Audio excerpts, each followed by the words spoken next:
Can't Hurt Me, David Goggins. A philosophical summary of pain, identity, and the infinite will. The birth of the shadow, the early self. David Goggins' journey begins not with triumph but with brokenness, a childhood shaped by violence, poverty, and humiliation. His father's abuse, racism, and social degradation created an inner fracture, a self built from fear and shame. But within that darkness was a hidden truth. Pain became his first teacher. From a philosophical lens, this origin represents the birth of the shadow self, the unconscious identity created by trauma. Every insult, every blow, every rejection becomes a stone in the mountain of the psyche. The child learns to survive, but survival has a price. The soul is buried under the armor of defense. In those early years, Goggins becomes a mirror of humanity's primal struggle, the war between vulnerability and invincibility, between being hurt and becoming harder than pain itself. This is not merely biography, it is mythology, the forging of a warrior consciousness through the crucible of suffering, the inner war awakening to conscious choice. As Goggins grows, he realizes that life's pain cannot be escaped. Running from pain only multiplies it. In this realization, he discovers the first spiritual principle of his philosophy. You can't outrun your own mind. This is the awakening of self awareness, the moment when the individual sees that the enemy is not external circumstances but internal resistance. In psychological terms, this is the birth of the observer, the consciousness that stands apart from fear and begins to see its patterns. He calls this confrontation the accountability mirror. Philosophically, it is no different from the mystic's mirror of truth, the gaze in which all illusions of identity dissolve. To look into it is to face every lie one has told oneself. Thus, the second phase of his life begins not with action but with seeing. He begins to see that the human spirit is not weak, it is merely asleep, buried beneath comfort and denial. Pain then is no longer the enemy, it is the doorway to awakening. The calloused mind, alchemy of suffering. One of Gauguin's most famous ideas is the calloused mind. To most, this sounds like mere toughness, but philosophically, it is far deeper. It is the process of transmutation, turning pain into consciousness. Just as the body forms calluses through friction, the mind forms resilience through enduring truth.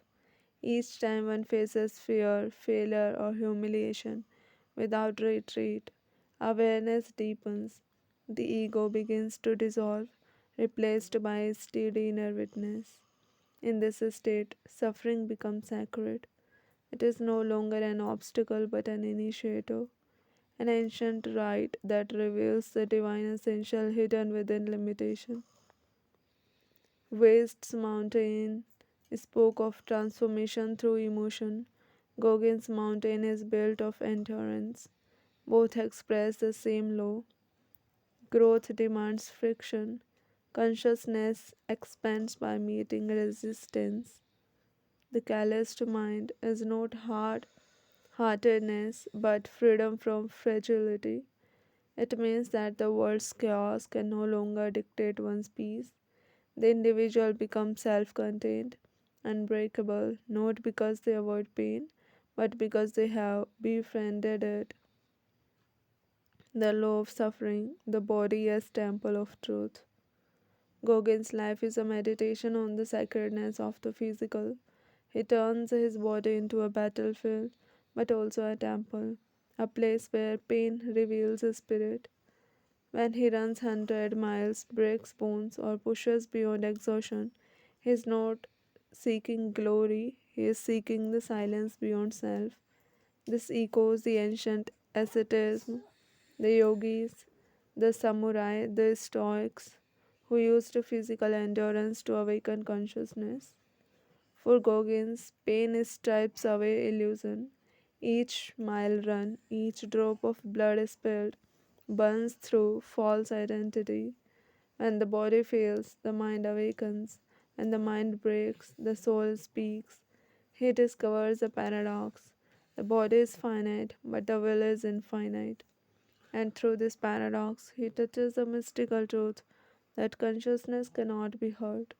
Pain belongs to form, awareness belongs to eternity. This is why he says, "You can't hurt me." It is not arrogance, it is realization.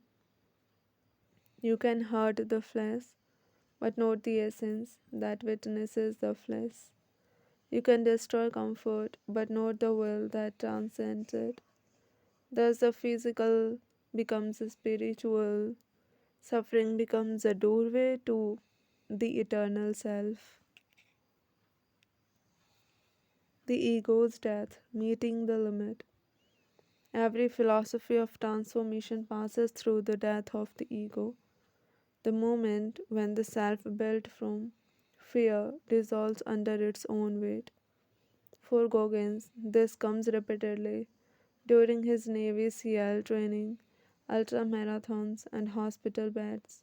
Each time he meets the edge of mortality, where thought cannot go further, where only surrender remains.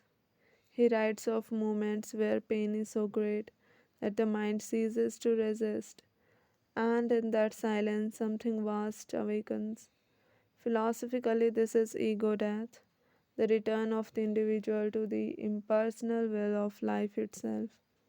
At that point, one no longer acts for achievement or recognition. One acts because life itself demands it. Effort becomes prayer, endurance becomes meditation.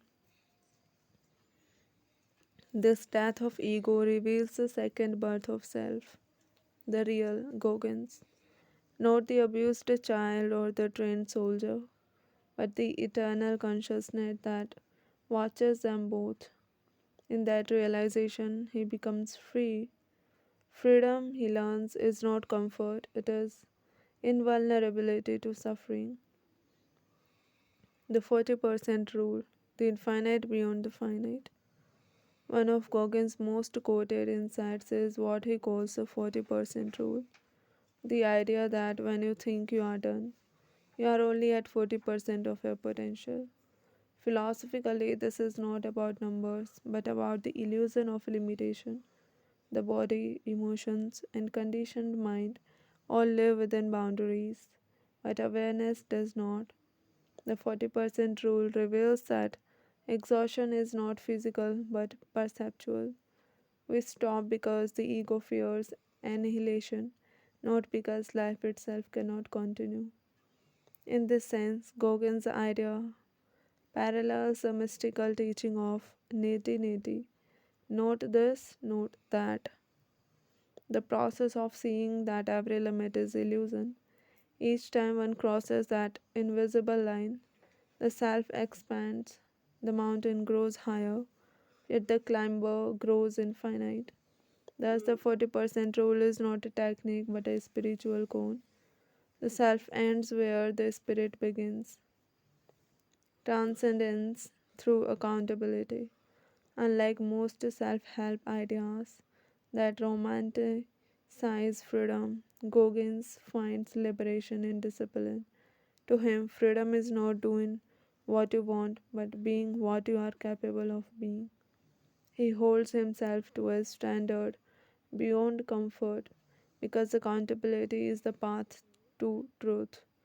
Philosophically, this mirrors the Stoic idea of logos, the inner order that aligns human will with cosmic order.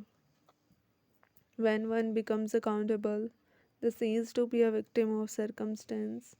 They become a creator of meaning.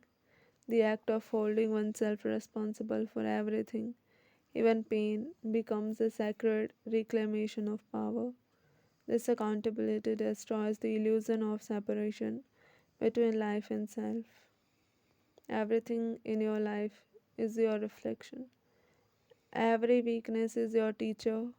Every hardship is your mirror.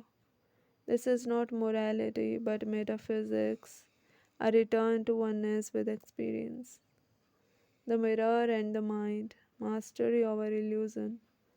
Throughout Can't Hurt Me, Gauguin returns again and again to the mirror, the literal one in his bathroom and the metaphorical one within. In that mirror, he confronts not the world but the self image. He understands that the greatest pain is not physical but psychic dissonance, the gap between who one pretends to be and who one knows oneself to be. When he looks into the mirror and says the truth, raw, unaspiring, unfiltered, he performs a spiritual act. He destroys illusion. Philosophically, this is self inquiry in its purest form, the nativity of endurance. The mirror becomes a sacred object, the place where the ego is stripped naked before the eternal witness. Each confrontation kills a fragment of false identity, leaving behind clarity, the realization that there is nothing to protect. And when there is nothing to protect, there is nothing that can be hurt. The state of the unbreakable mind. In the later part of his journey, Goggins transcends motivation and enters what he calls a state of uncommon among the uncommon. Here, effort becomes natural, pain becomes neutral, and life becomes a continual act of creation. Philosophically, this is flow, the dissolution of the boundary between doer and doing. But for Goggins, it is not ease but intensity, a burning clarity that transforms existence into purpose. This state reflects the mind's highest form, unshakable presence. It is the same realization mystics describe when they say, I am not the body, not the mind. The will becomes one with being. In this state, there is no victory, no defeat, only becoming. He no longer seeks to conquer pain, he is pain. He no longer runs from the mountain, he is the mountain. Thus, Can't Hurt Me becomes not defiance but transcendence, an affirmation that the soul cannot be touched by the world of form. The final truth, the human as infinite potential.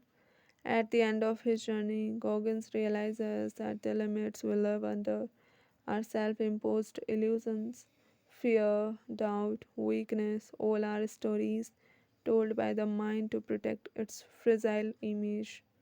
But beneath them lies infinite consciousness, capable of endurance, love, and transformation beyond measure. Pain was never punishment, it was initiation. The purpose of suffering was never to destroy, but to awaken. He embodies the ultimate human paradox. To become invincible, one must first be broken completely. And when he says, Can't hurt me, he is not speaking to the world, he is speaking to the part of himself that once believed it was powerless. He has met the mountain and realized that the mountain was his own mind and that the summit was within. The eternal message, at its deepest level, Can't Hurt Me is not about becoming superhuman. It is about realizing that humanity itself is already divine. The body bleeds, the mind breaks, the ego falls, but the witness remains untouched. That witness is what Goggins calls the real you. It is not flesh, not mind, not history, but the burning awareness that endures all. Thus, the title becomes Revelation. Can't hurt me does not mean I feel no pain. It means I am the consciousness beyond pain. I am the unbreakable will of existence itself. And in that realization, the human becomes infinite.